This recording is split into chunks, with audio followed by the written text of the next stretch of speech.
Greetings and welcome, everyone, to this week's episode of UC Weekly News. I'm your host, as always, David Danto, and boy, do I have a roster of experts and friends and analysts and people that were with me and parallel with me at CES 2024 this year. I want to get everybody's opinion in, not just mine, and chat about the show. But let's go around one time in the order that I have them on my screen and let them each introduce themselves to you. They've all been on the show before. Carolina, why don't you start? Thank you for having me. Happy New Year, everyone. We made it. We made another CES. I'm Carolina Milanesi. I'm the founder of the Heart Tech and president at Creative Strategies. Thank you very much, Carolina. Adrian, you're next on my screen. Hi, everyone. I'm Adrian Cotteril. I'm the editor-in-chief of Daily Do, a blog that covers pretty much many things, out-of-home and ad tech, programmatic, and some AI stuff these days. Thank you very much, Adrian. And Greg. I'm Greg Harper, and I'm co-founder of Gadget Off and also president of Harper Vision. And we look at trends and technology and where things are going and celebrate the wonderful world of technology in lots of different ways.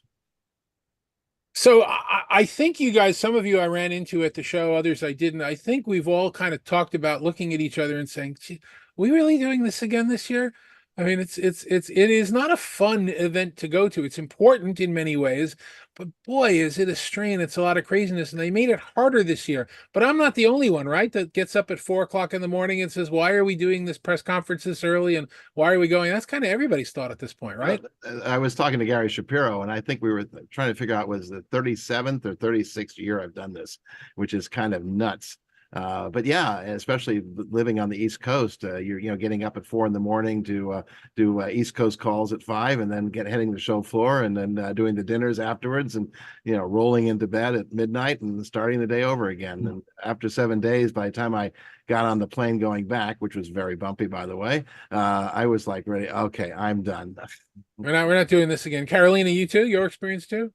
I did it differently this year. I definitely cut back on the amount of press conferences and that I was present at. I found that for my customers and my audience, the value has diminished over time as you find everything online anyway. And people tend to consume more video content than written content as well.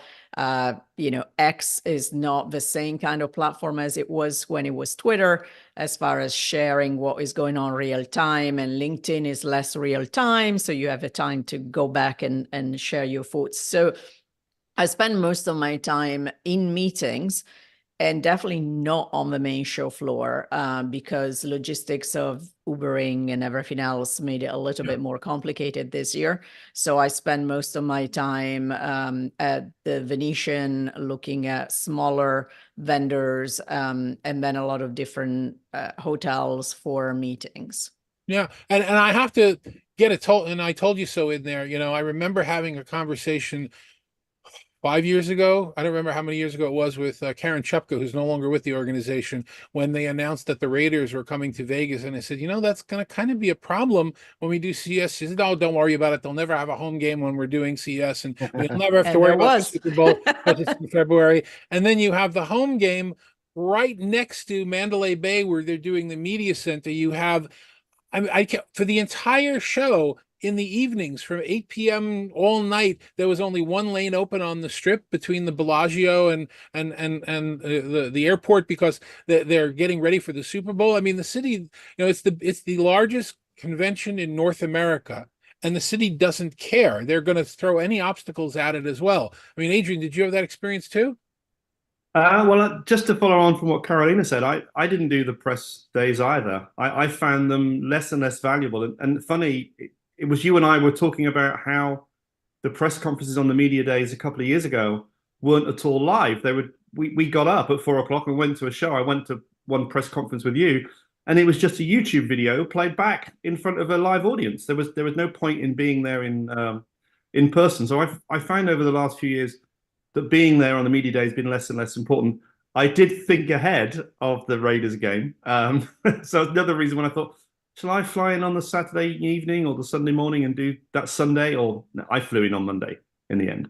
Yeah, but David, he's absolutely right. I agree with both of them. I mean, the press days have become a lot less meaningful. I mean, CES Unveiled is still useful. The trends and things, they had some technical issues this year, but those are useful things. But the actual press day, really, they used to show product on the thing. Now nobody's showing product. It's basically slideshows and people talking about the sustainability and all the wonderful stuff they've done, which I can read. Actually, I got it all in advance before that. So there was not a huge amount of value there. But I agree with Carolina that, being in meetings and off the show floor, far more meaningful, and having the ability to meet with people. And that's the nice thing about CES, because everybody comes there, even if they're not in the consumer part of the business. So you get a chance to meet a lot of people that you normally talk to and all the rest. But if we're all going to be there, let's meet up at such and such a time. Yeah, I think. Go ahead. I was going to say, although I found that this year there were less executives than normal, and I don't know if it was just a budget issue, if it was a last minute issue. Last year was the first year we came back live, so people were more tentative. This year, it felt like everything was delayed a little bit. Like I was already getting pitches for Mobile World Congress before getting pitches for CES. So it seemed like people were still trying to assess whether or not it is still worth going to the show from a brand perspective, not from an analyst or reporter perspective. I would agree with that. Yeah, but the show still gives you the trends. You still get to feel where things are going, and you can't get that from the press conferences and the press releases. You really have to see, the strikingness of how much Microsoft, for example, was involved in everybody's announcements because of AI. The focus on the vehicle as your entertainment hub as opposed to appliances. The sort of coming down off of some of the little widgets and all the rest that we used to see to a lot of other areas that we hadn't thought about being, L'Oreal, for example, is being the keynote. That was a surprise one. But, they showed a brush that would allow you to do your hair coloring, and a phone app that would look at your face and decide what kind of makeup you have. So there were things that are happening there that you wouldn't expect. And those you're not going to find by reading the press conferences or reading the press releases and going to press conferences. So that you still have to go to see. Yeah, I would agree with everybody's statements here, in that, it was still a valuable experience when I look at the end of it, no matter how I felt leaving the town and for the couple of days after being home and recovering. It was still a worthwhile trip to go, but it wasn't the same. It wasn't the same show that I've attended, for decades before. And I really wish that they would kind of grab the bull by the horns and fix that. So let's transition to the 800-pound gorilla in the room. Carolina, you called it AI washing. I want to get a little bit of information from you on that. An analyst friend of mine said that 75% of the AI is hype and BS, and 25% of it is, oh my God, wow, look at what they've done. What's your take on that early trend and theme? So I am a strong believer in AI coming and changing everything that we do, whether you are on a consumer side or an enterprise side. I agree Microsoft was everywhere because of AI, and I think that is going to be the same at Mobile World Congress. But the timing of it made it such that there was a lot of vaporware. And that, a lot of companies were just talking about AI and even so more generative AI when they weren't really talking about that. Yeah. It could have been machine learning, could have been something else still valuable, but jumping on that bandwagon of the marketing, tagline of generative AI is what you saw more so on the show floor, I have to say, than not in the keynotes. Like AI was everywhere on the show floor.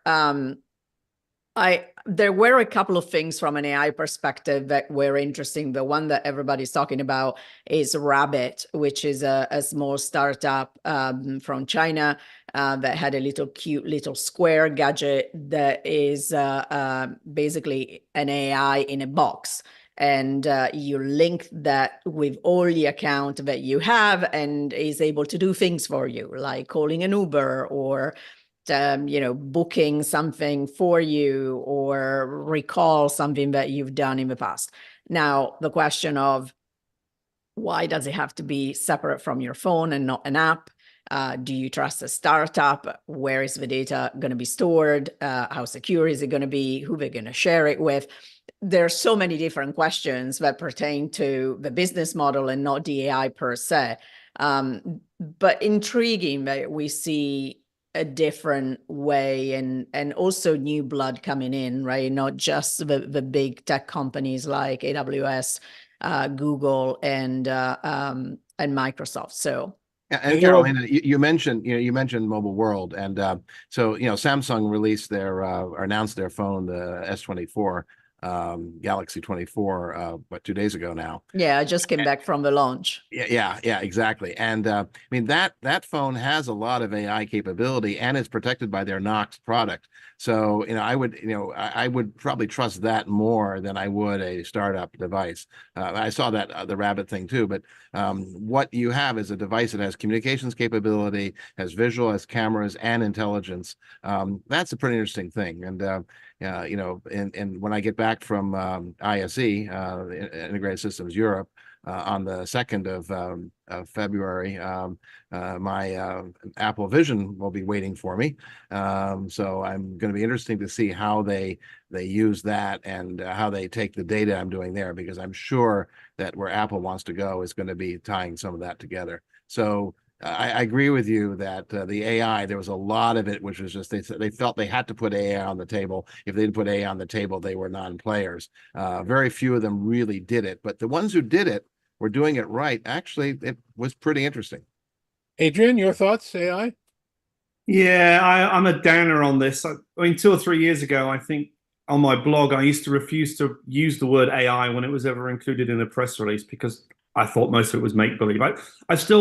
I think the numbers are more like that 90% or maybe 95% of the AI stuff at CES probably had very little to do with AI. There was some great stuff that you mentioned, the Samsung stuff, Microsoft in particular.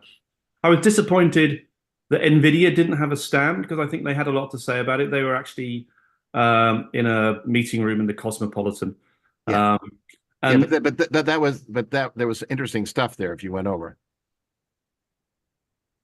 Correct. But you had to get, it's just like Carolina was saying earlier, you have to get an Uber and get over there.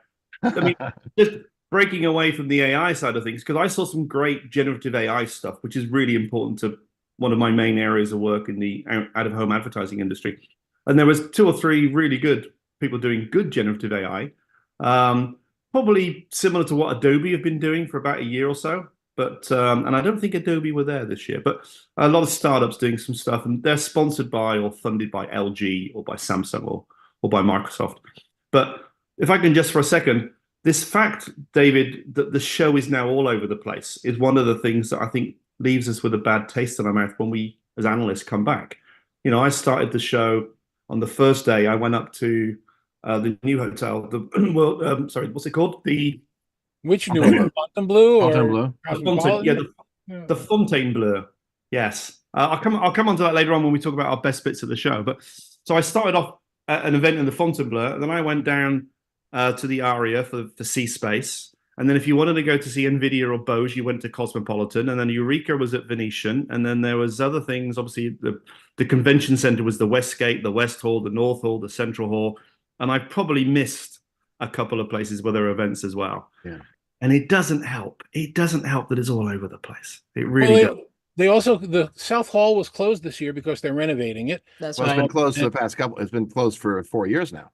And it doesn't make it an easy place to do it, and that goes back to logistics. But I won't keep pushing the point. I agree with all of you. I did notice, and I thought that this was actually rather stirring when we think about themes. When I did my coverage for No Judo this year, and here I'll put it on the screen underneath so everybody can take a look at it if you haven't seen it, because I got some links to videos and some press conferences in there. Nice stuff. What I researched what other people wrote about as well. And I made the point, that it's the parable of the blind man and the elephant, where, if 20 different people go to the show, they wind up seeing 20 different things. It's very different. And one of the things that was striking to me as I looked at it is there were a number of devices, Rabbit being one of them that you pointed out, which I think was cool when I saw the video.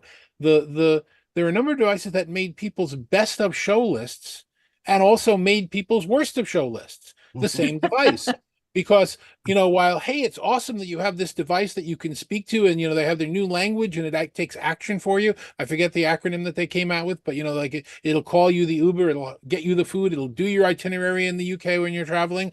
It's also on the worst of lists because I have to give them all of my passwords, and where do those passwords go? And what's the security issue around all of this AI? And nobody was really paying any attention to that. So if you look at the best of and the worst of lists, they're almost the same gear.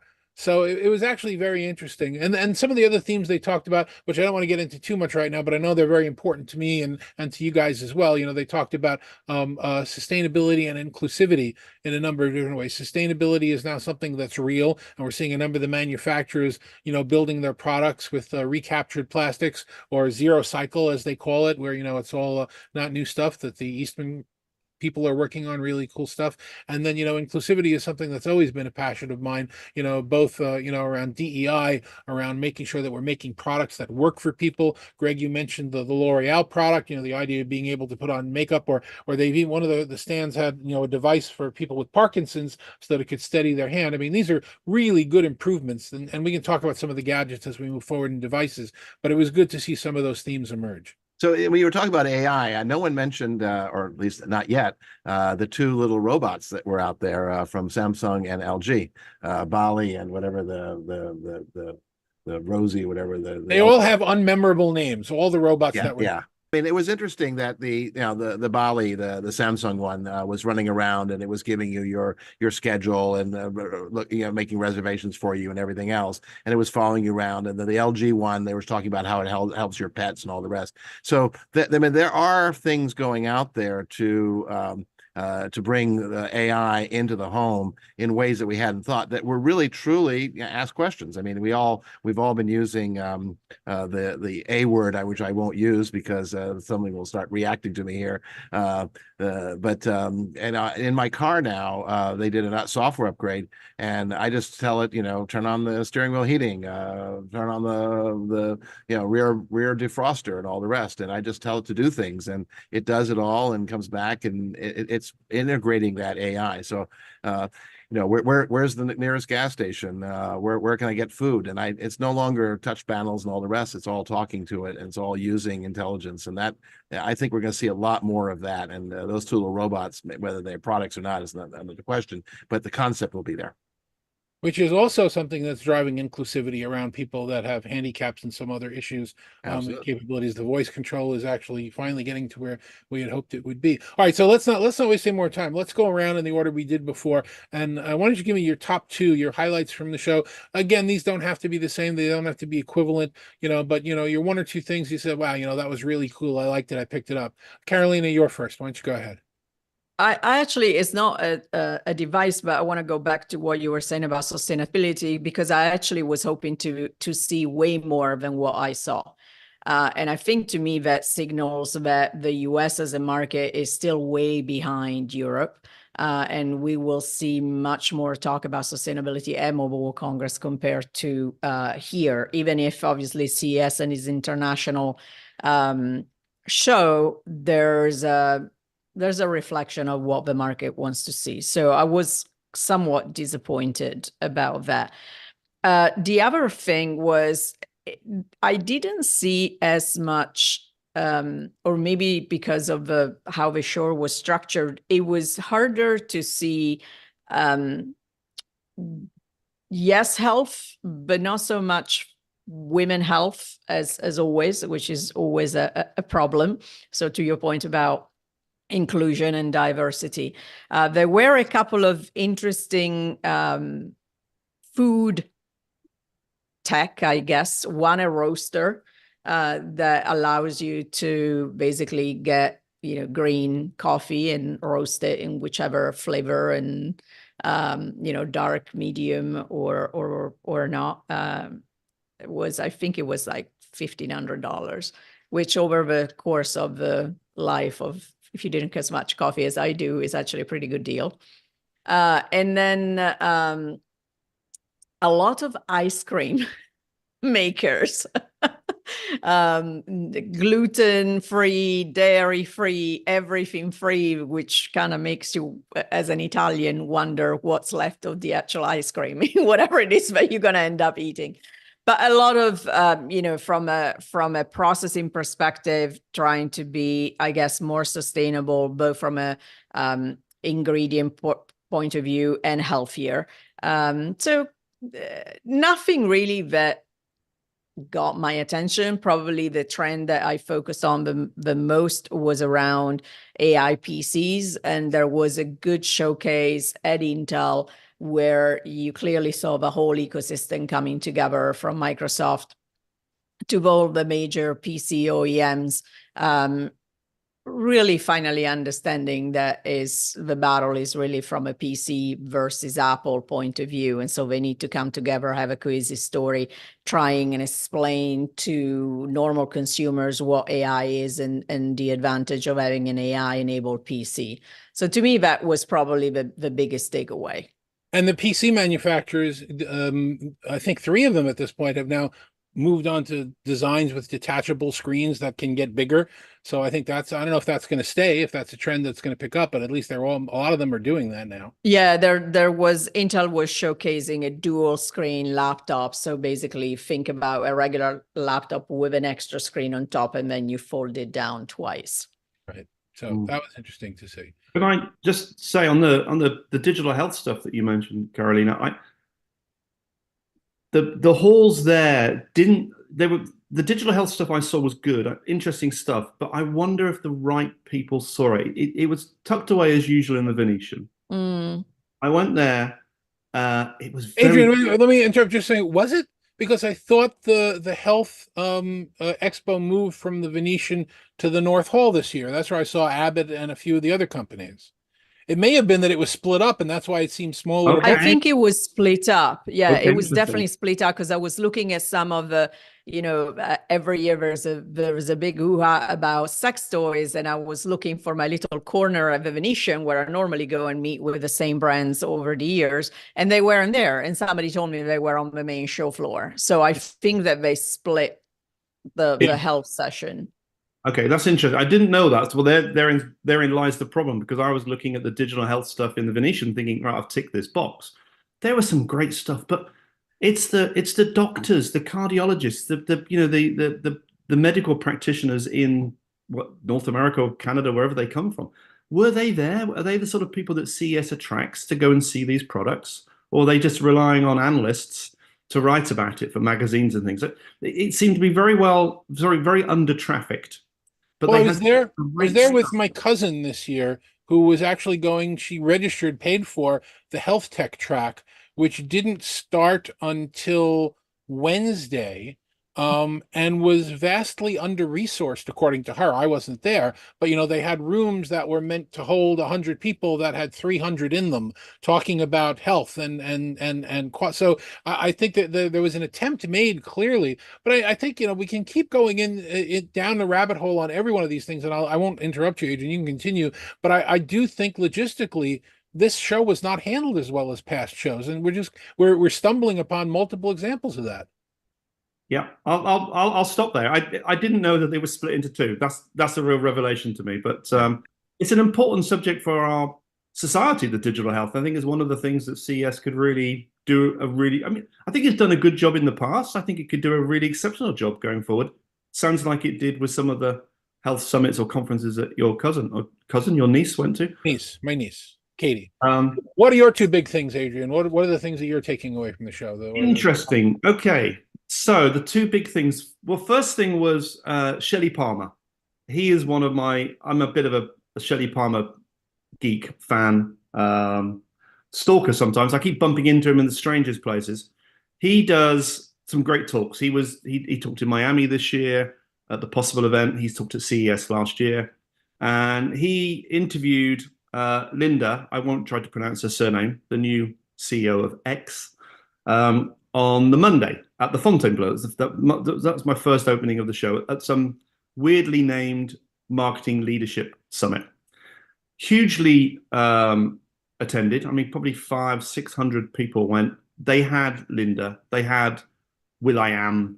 They had some real other celebrity people were there. But Shelley is a really good interviewer, and he got some good stuff out of Linda. She was only interviewed a couple of weeks ago in New York, where she didn't really answer any questions or say anything important.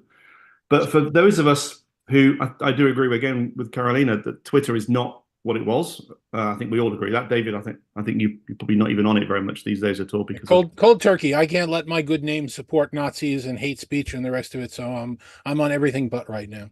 Okay. But he got some good stuff out of Linda, and she sort of backtracked a little bit on that stupid thing that Elon said maybe a month ago when he told Disney to, F off. Yes.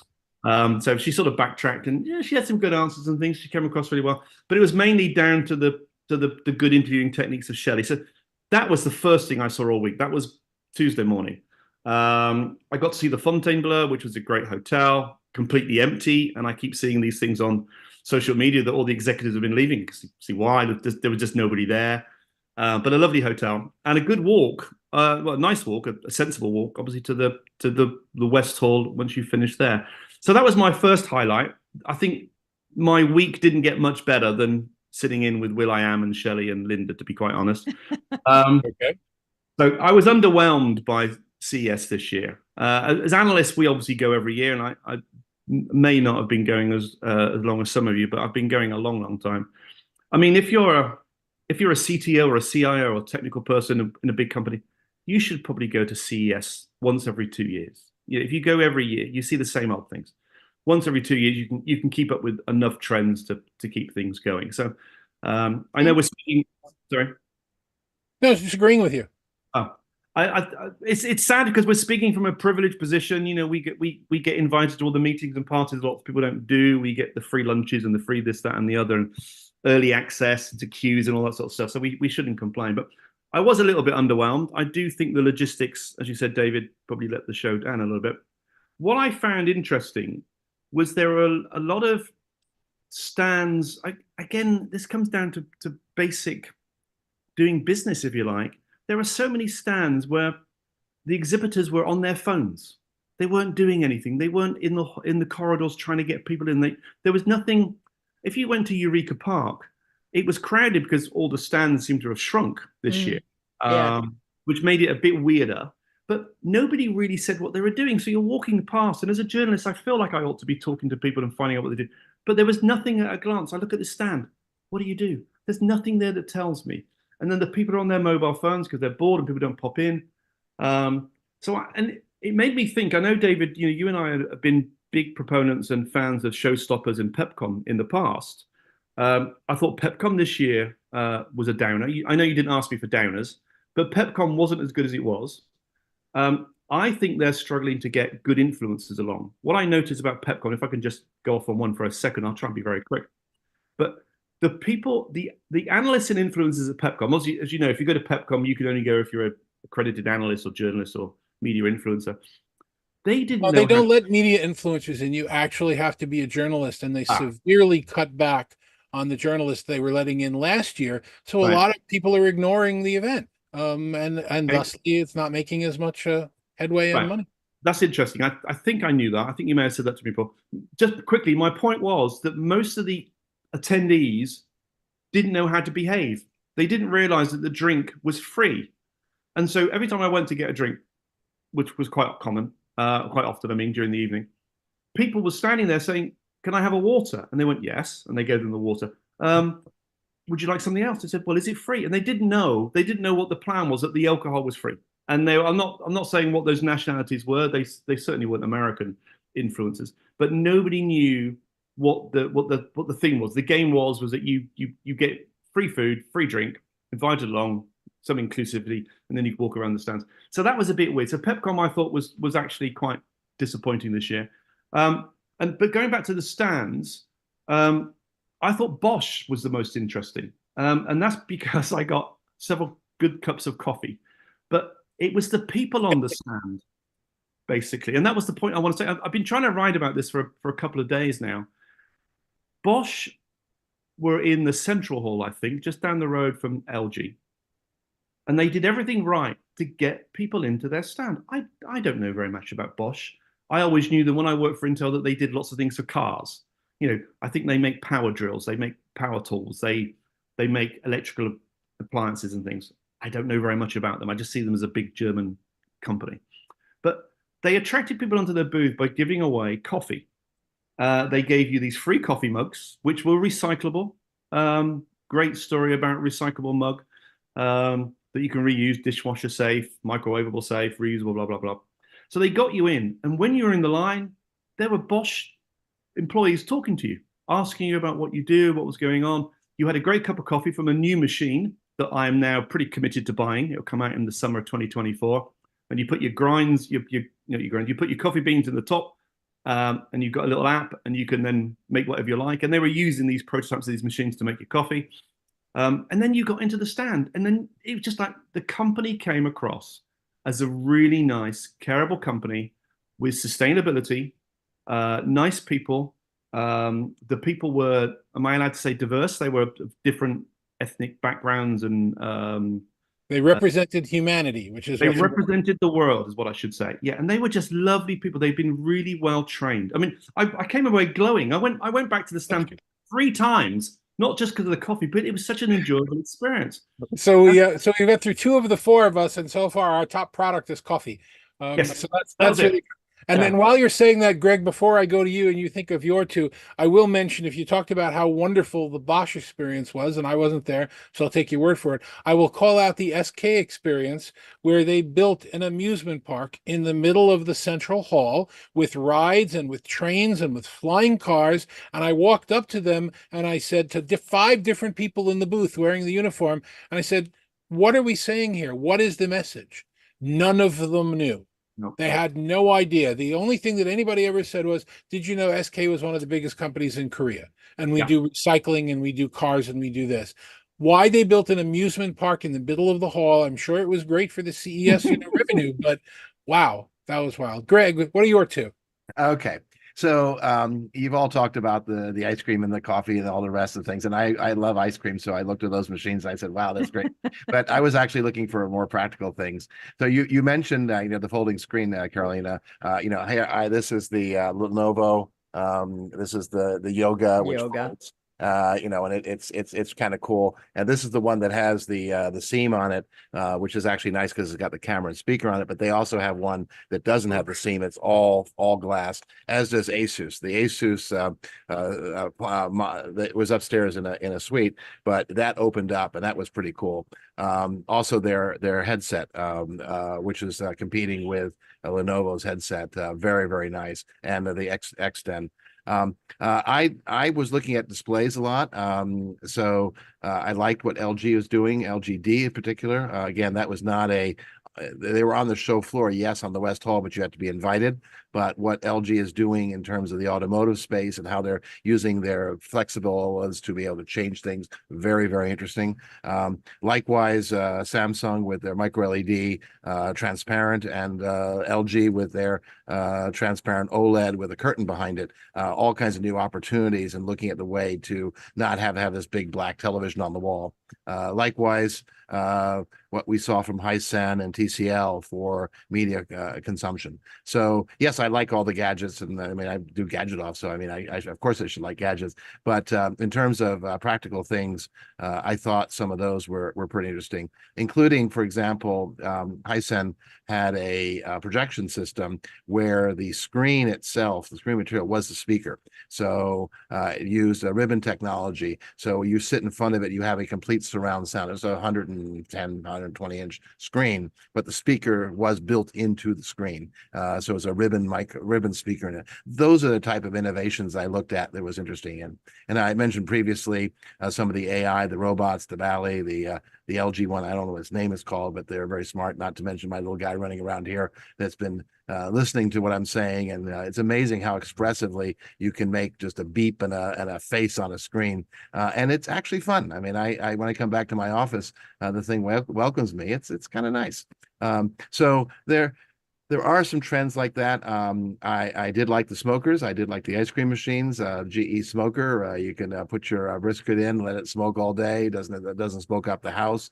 There was an electric grill that I saw that was a gas grill, eco-friendly, and you can put your pellets in to get whatever flavoring you want without all the smoke and everything else. So there were some innovations there, not to mention robotics for making everything, your sushi to your sandwiches, whatever you want.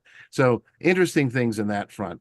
But again, overall trends, I think we're seeing a lot of innovation in display technology, whether it's projection or OLED or micro LED. I'm a big believer in micro LED. I think we're about to see an inflection point in micro LED. I think micro LED is going to become a major player in there. It's still very early. It's still only in pro use right now, but we'll start seeing micro LED. I think you'll see the infamous Fruit Company, and otherwise known as Apple, coming out with micro LED things. Their new Vision thing is using some form of these new displays. So we're going to see much higher resolution displays than the typical LCD. LG has got some technology to avoid burn-in in OLED, which is very impressive, which of course they had to do for the automotive space too. So I think we're seeing stuff in displays. Disappointed in the audio. There wasn't as much audio as I wanted to see. There were a couple of clever things in audio here and there. The most interesting one, of course, was that screen that was actually the whole screen was a speaker. It used to be that home theater was the big deal. Not so much as much. Of course, there was still the the high-end stuff over in the Venetian, that's a rarefied area, not so much on the main floor. In the automotive space, a lot of interesting stuff going on there. Of course, we all saw the flying car, although it was with a colleague that said, asked me if I would get one, and I said, I don't know. And they said, well, they just showed pictures of the thing coming down with a parachute. So I went, okay, maybe. But it's kind of fun. But in terms of electric vehicles, and when you have an electric vehicle, it becomes a platform. And that's a very interesting concept because now you can upgrade the platform. It's not just Tesla doing anymore. And then, of course, with the fewer number of components in the car, you have the ability to put more stuff in it and you can spend more money on the entertainment pieces that you wouldn't normally put in because you have to spend money. Yeah, there's a certain point you can't sell the car. It's too expensive. And so now the cars cost less, and you've seen that in China. So a lot of interesting things there. The trucks. I mean, so, I still saw a lot of things at CES that were inspiring me. But if I had to pick, I'd say the AI and the real true AI and the display technology would be my two. Okay. Well, I appreciate the perspective from all of you. I'll call out just a couple of honorable mentions. And my favorite of the show, you guys have been familiar with, you've seen the sound dome technology, the directed speakers that you only hear sound if you're directly under it. And if you move to the side, you don't hear it. Brown Innovations. Brown Innovations, right? There have been a number of different companies doing that over the years. Well, some of the folks at NTT, a division of NTT, created these for headphones. So you now have transducers that are right off your ear. They sounded wonderful when I had them on at the show, and you cannot hear anything from around or the other side. But because they're open and away from your ear, you can hear traffic, you can hear people talking to you. These are definitely some of the future headphones that I think I like to see. That was NTT Sonority, I think was the company. And then, on the video side, same thing, a company called VO Now showed us some really interesting innovation where they were shooting a camera through LG's transparent OLED screen. And of course, you see distortion and artifact because you're shooting through moving video, and then they use their processing to get rid of the distortion. So you can actually now have true eye contact without having to stare in a camera or have an AI do some weird Frankenstein thing on you. You can now actually just look right at the screen and have a window, and you can both be pointing at the same thing and circling it. It's a true video window or a virtual window that they're developing a product. It's a really interesting demonstration. I would probably say, though, a little selfishly, the best product that I saw was the Luxottica Nuance product. I don't know if you guys took time to take a look at that or listen to it. What Luxottica is doing, and if you don't know Luxottica, they're Oakley and Ray-Ban, and they own 90% of the glasses and frames in the world, and the insurance companies and the lens manufacturers. If you wear glasses, it's a Luxottica product, or maybe some small fly-by-night. They took two of their most popular glasses and put a microphone array in the frames and put small speakers by the back of the ears or the front of the ears that, again, you can't hear if you're there. So if you're starting to have mild or moderate hearing loss, you now can wear glasses that not only improve your vision, but improve your hearing. And you can have it in 360 mode, or you can adjust it, using an app or using a remote control and have it just follow where you're looking. So if somebody's talking, if you're in that crowded restaurant like I am, and you're about my age, and there's a lot of noise, and you're trying to stare at somebody's mouth, but they're wearing a mask, and you can't really understand what they're saying buying out of the noise. So you're nodding and getting like 70% of it, 80% of it. This picks up the rest of it. And it's not like wearing over-the-counter earbuds, which were a revolution, in hearing aid technology in this country a few years ago. Thank you, Senator Warren, for getting that one through. But you're still wearing an earbud. So if somebody's having a conversation with you, it looks like you're still wearing your earbuds. With glasses on, nobody's going to be able to know you're wearing these products. I'm very excited for them to come out. I've asked them to be one of their first testers when the product's available later this year, and hopefully we get little innovations like that. And again, as you crawl through, each one of us saw different things, but apparently we all saw coffee and ice cream. So I'm going to stay away from that and not go into it again. These are all great follow-ups. This is it. I'm not going to be talking about CES anymore this year. We got it all done. Let's go around one more time and find out what you guys are working on, and where people can get in touch with you if they want to. Carolina, what's your life going to be like for the next few weeks, and how would somebody reach out to you if they wanted to? Well, you can reach me on, I hate to say it, on X, on TikTok, on Instagram, on LinkedIn. I am either Carolina Milanesi or Caro_Milanesi, Milanesi. I am transitioning away from my column on Forbes to focus on my own websites. And so you can find me on creativestrategies.com or theheartoftech.com. And what I'm focusing on, obviously a lot around Vision Pro. That is going to be coming soon, and how that is going to impact both the world of computing and VR. A lot of AI. We are doing a lot of studies right now on actually both these topics, and getting ready for Mobile World Congress. Awesome. Adrian, same questions. Yeah, you can reach me on Twitter. I refuse to use the word X. I know. Daily Do, Daily. I had to think about that. Daily, Daily, DOOH is the easiest way to find me. But you can also Google Daily Do and you'll find my blog. I'm still in two minds about going to Barcelona for ISE. But David, I don't know if you're going, but you can mention that in a second, I guess, when you have your chance to talk next. Not sure I'm going to go to Barcelona. Barcelona's not my favorite place for that, but ISE is a good show. Currently working on, drum roll, our second AI conference. We held the first AI conference for the advertising industry back in November in Toronto, which is the home of AI, by the way, for all those people in Silicon Valley who think that they own AI. Toronto is where the first minglings of AI first came about. We're doing an ad AI conference in Miami as part of the Possible event and part of Emerge Americas and Miami Tech Week. So that's our next thing. So I may not see you in Barcelona if anybody's going, but I'll see a lot of advertising people in April in sunny Miami. Well, I know Greg will be in Barcelona. Greg, how do people reach you, and where will you be? So I will be in Barcelona at the end of next week. And Greg at Harper Vision, HARPERVISION, and harpervision.com, or Greg at Gadgetoff as well. Gadgetoff.com is also reachable. So yes, looking at ISE, I happen to find ISE probably one of the most interesting shows because it's not just US centric, it's world centric, and it's a mixture of Infocom, technology, some of NAB. So it's really a good cross section. I do happen to like Barcelona, so got my favorite hotels when I go there. So I'm looking forward to that. And of course, as Carolina said, the day I get back from Barcelona, hopefully, according to the shipping information, my Vision Pro will be sitting there waiting for me. I just have to confirm that they've gotten my custom custom Zeiss lenses delivered at the same time, because I do wear glasses, but hopefully that will also happen at the same time.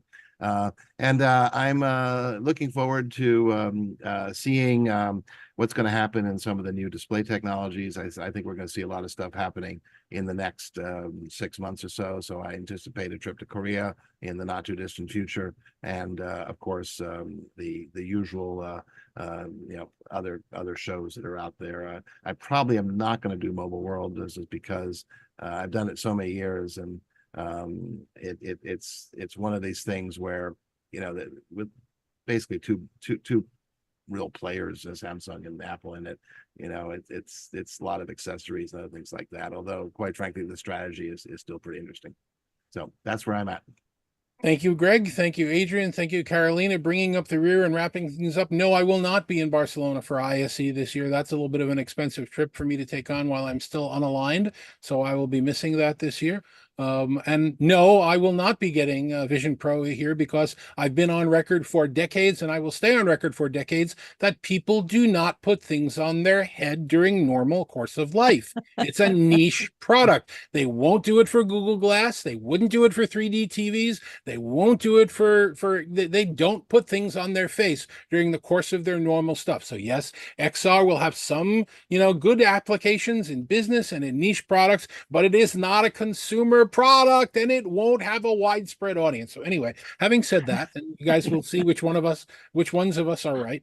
In February, I will be in Fort Lauderdale at the IT Expo for the first time. I'm moderating one of the sessions at the Future of Work Summit that's taking place in February. And the week after that, the President's Week here in the US, the 20th to the 22nd, we're restarting Collaboration Week New York with the IMCCA. We're going to be at multiple venues, including Cisco and Planar. And Greg, we're going to be up where you are right now in Gateway and a few others yet to be announced. So definitely go to that website, collaborationweekny.org, and register. It's all free.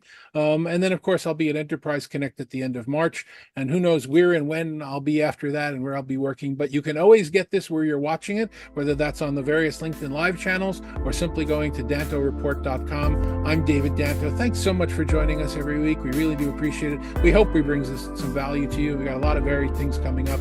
We will see you next week.